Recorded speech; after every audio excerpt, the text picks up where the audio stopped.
Méditation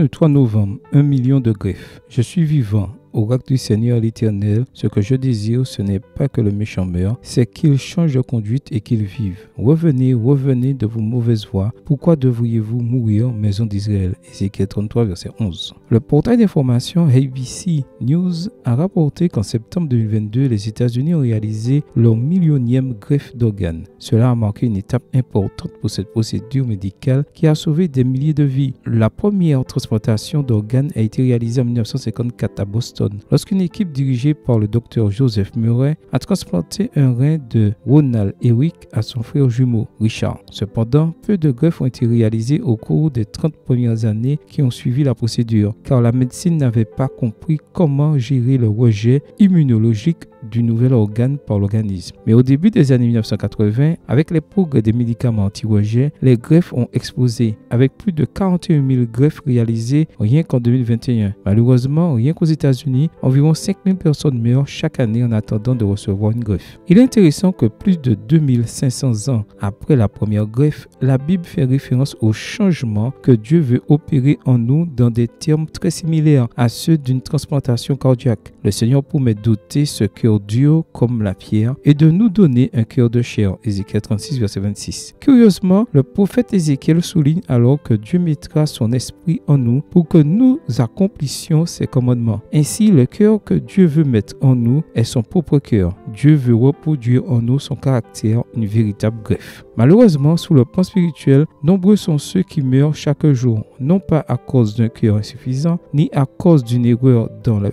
processus, mais parce qu'ils refusent d'accepter le nouveau cœur que Dieu offre. Ils préfèrent vivre avec un cœur pétrifié par le péché, sans se rendre compte qu'une telle façon de vivre conduit inévitablement à la mort. Voir Romains 6, verset 23. Dans le verset d'aujourd'hui, Dieu exprime son désir que tous ses enfants parviennent à la vie. Cette promesse t'inclut et elle m'inclut. Nous avons à notre disposition le divin médecin qui désire nous faire don de son propre cœur. Avec une telle offre sur la table, pourquoi devrions-nous mourir? Amen. Bonne journée à toi et que le Seigneur te bénisse.